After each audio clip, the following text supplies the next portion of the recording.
नमस्कार दोस्तों, मैं हूं आरजे अक्षित और आज मैं आपको एक ऐसी कहानी सुनाने जा रहा हूं जो प्यार, जुनून और विश्वासघात के इर्द गिर्द घूमती है। ये कहानी आपको झकझोर कर रख देगी। प्यार एक खूबसूरत एहसास होता है जिसे शब्दों में पूरी तरह बयां करना मुश्किल है।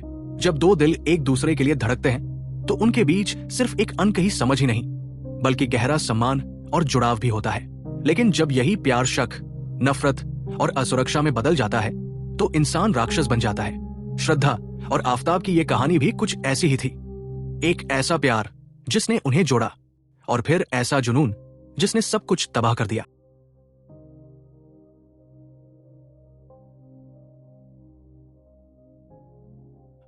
यह सिर्फ एक प्रेम कहानी नहीं बल्कि एक चेतावनी भी है। श्रद्धा वालकर महाराष्ट्र के वसई क्षेत्र की निवासी थी। उनका परिवार उनके और आफताब के रिश्ते के खिलाफ था। श्रद्धा ने 2019 में आफताब के साथ एक कॉल सेंटर में काम किया था जहां से उनकी मुलाकात हुई थी। परिवार की असहमति के बावजूद श्रद्धा ने आफताब के साथ रहने का निर्णय लिया और वे दोनों पहले नैगांव और फिर दिल्ली चले गए। आफताब अमीन पूनावाला वसई वेस्ट के यूनिक पार्क का निवासी है। उसके परिवार में माता पिता और एक छोटा भाई है। आफताब की मां गृहिणी है जबकि पिता जूतों के होलसेल व्यापारी है। आफताब ने वसई के सेंट फ्रांसिस हाई स्कूल में पढ़ाई की और मुंबई के एलएस राहेजा कॉलेज से बीएमएस की डिग्री ली थी। हालांकि उसने सांता क्रूज कॉलेज से बैचलर ऑफ मैनेजमेंट स्टडीज की पढ़ाई बीच में ही छोड़ दी थी। पेशे से आफताब एक फूड ब्लॉगर था और इंस्टाग्राम पर हंग्री चोकरो नाम से एक फूड ब्लॉग चलाता था। 2019 में मुंबई में एक कॉल सेंटर में काम करते हुए श्रद्धा और आफताब की मुलाकात हुई। उनके बीच प्रेम संबंध विकसित हुआ, लेकिन परिवार की असहमति के कारण उन्होंने मुंबई छोड़ने का निर्णय लिया।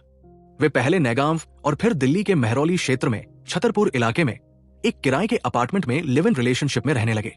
श्रद्धा और आफताब हिमाचल प्रदेश घूमने गए थे और वहां उन्होंने कुछ समय बिताया था। ऐसा माना जाता है कि उन्होंने हिमाचल के कसोल और अन्य क्षेत्रों में समय बिताया था। हिमाचल में ही आफताब की एक ड्रग पैडलर से मुलाकात हुई थी। पुलिस जांच में सामने आया कि आफताब गांजे और अन्य नशे का सेवन करता था और उसने हिमाचल में कुछ लोगों से दोस्ती कर ली थी। जब वे हिमाचल से लौटे तो उन्होंने दिल्ली के मेहरौली इलाके में एक फ्लैट किराए पर लिया जहां वे लिव इन रिलेशनशिप में रहने लगे। ये हिमाचल यात्रा महत्वपूर्ण क्यों थी? हुआ ये कि पुलिस के अनुसार आफताब नशे का आदी हो चुका था और उसका व्यवहार हिंसक होता जा रहा था। हिमाचल में हुई मुलाकातों ने उसके विचारों और आदतों को और प्रभावित किया। श्रद्धा और आफताब के बीच पहले से ही झगड़े होते थे, लेकिन हिमाचल से लौटने के बाद उनका रिश्ता और अधिक तनावपूर्ण हो गया। श्रद्धा के करीबी लोगों ने महसूस किया कि वो पहले जैसी नहीं रही। वो जो हमेशा मिलनसार और खुशमिजाज थी, अब चुप रहने लगी थी।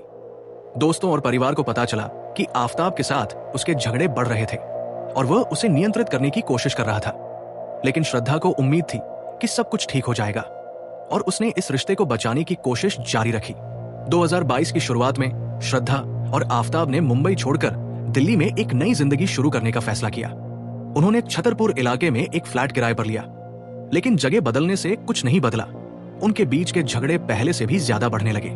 पड़ोसियों ने बताया कि वे अक्सर लड़ते थे और श्रद्धा की डरी हुई आवाज कई बार सुनी गई थी। 18 मई 2022 एक खौफनाक दिन। 18 मई 2022 को यह झगड़ा अपनी हदें पार कर गया। पुलिस रिपोर्ट्स के मुताबिक बहस इतनी बढ़ गई कि गुस्से में आफताब ने श्रद्धा का गला घोंटकर उसकी हत्या कर दी। जब उसे एहसास हुआ कि उसने क्या किया है तो उसने अपराध को छुपाने के लिए एक बेहद भयानक योजना बनाई। आरोपी आफताब अमीन पूनावाला ने कथित तौर पर नेटफ्लिक्स की वेब सीरीज डेक्स्टर से प्रेरणा लेकर इस जघन्य अपराध को अंजाम दिया। ये एक ऐसी वेब सीरीज है जो एक सीरियल किलर के इर्द गिर्द घूमती है, जो बड़ी सफाई से अपराधों को अंजाम देता है और सबूत मिटाने में माहिर होता है। आफताब ने श्रद्धा के शव को प्लास्टिक शीट पर लिटाकर डेक्स्टर के तरीके से टुकड़े टुकड़े कर दिया।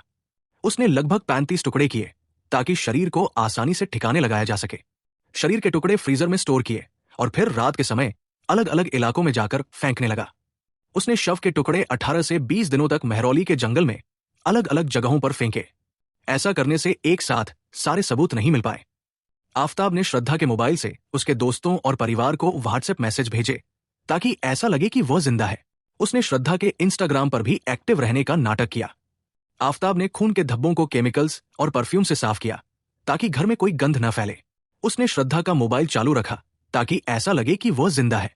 कई महीने बीत चुके थे। आफताब ने खुद को पूरी तरह सामान्य दिखाने के लिए फिर से रिलेशनशिप ऐप्स पर एक्टिव होना शुरू कर दिया था। उसने नई लड़कियों से बातचीत की, डेट्स पर गया और अपनी रोजमर्रा की जिंदगी को ऐसे जीने लगा मानो कुछ हुआ ही ना हो। लेकिन दूसरी तरफ श्रद्धा की फैमिली और दोस्तों के लिए यह खामोशी असहनीय थी। महीनों से ना कोई मैसेज, ना कोई व्हाट्सएप स्टेटस, ना कोई फेसबुक पोस्ट, जैसे वो अचानक गायब हो गई हो। पहले तो सबने सोचा कि शायद वो अपने फैसले से खुश है और परिवार से दूरी बनाए रखना चाहती है। लेकिन जैसे जैसे समय बीतता गया, ये चुप्पी डरावनी लगने लगी। जब श्रद्धा के दोस्त और परिवार वाले उसकी कोई खबर नहीं पा सके, तो उन्हें चिंता होने लगी। बार बार फोन करने और मैसेज भेजने के बावजूद कोई जवाब नहीं मिला। उसके पिता विकास वाकर ने गुमशुदगी की रिपोर्ट दर्ज कराई, जिसके बाद पुलिस ने जांच शुरू की। आफताब से पूछताछ के दौरान उसकी बातों में विरोधाभास मिला। उसने गुमराह करने की कोशिश की, लेकिन जब पुलिस ने उसके फोन और लैपटॉप की जांच की, तो सच सामने आ गया। पुलिस ने श्रद्धा के शव के कुछ टुकड़े बरामद किए, जिससे पुष्टि हुई कि आफताब ने हत्या की थी। पुलिस जांच में आफताब की गूगल सर्च हिस्ट्री भी सामने आई, जिसमें उसने शव को ठिकाने लगाने के तरीके खोजे थे, जिससे शक गहराता गया। जब पुलिस ने उसे सख्ती से जांचा, तो उसने अपना जुर्म कबूल कर लिया। इसके बाद पुलिस को श्रद्धा के शरीर के अवशेष मिले और फॉरेंसिक जांच ने इस भयानक अपराध की पुष्टि की। श्रद्धा वालकर मर्डर केस एक खौफनाक घटना थी, जिसमें आफताब ने डेक्स्टर जैसी वेब सीरीज से प्रेरित होकर अपराध को अंजाम दिया। यह दिखाता है कि कई बार मनोरंजन की दुनिया में दिखाए गए सीरियल किलर्स और अपराधियों का असर लोगों की मानसिकता पर पड़ सकता है। इस केस ने समाज में रिश्तों की असुरक्षा और घरेलू हिंसा के खतरों को भी उजागर किया। इस मामले से एक बड़ा सवाल उठता है, क्या डिजिटल कंटेंट और क्राइम शोज अपराध की प्रेरणा बन सकते हैं? इस केस ने पूरे देश को झकझोर दिया। घरेलू हिंसा, जहरीले रिश्तों और महिलाओं की सुरक्षा पर एक गंभीर बहस छिड़ गई। श्रद्धा के परिवार को न्याय के लिए लंबी कानूनी लड़ाई लड़नी पड़ी। हर अदालत की सुनवाई उनके दर्द को और गहरा करती गई। श्रद्धा वाकर की यह दर्दनाक कहानी हमें यह सिखाती है कि जहरीले रिश्तों के संकेतों को अनदेखा नहीं करना चाहिए।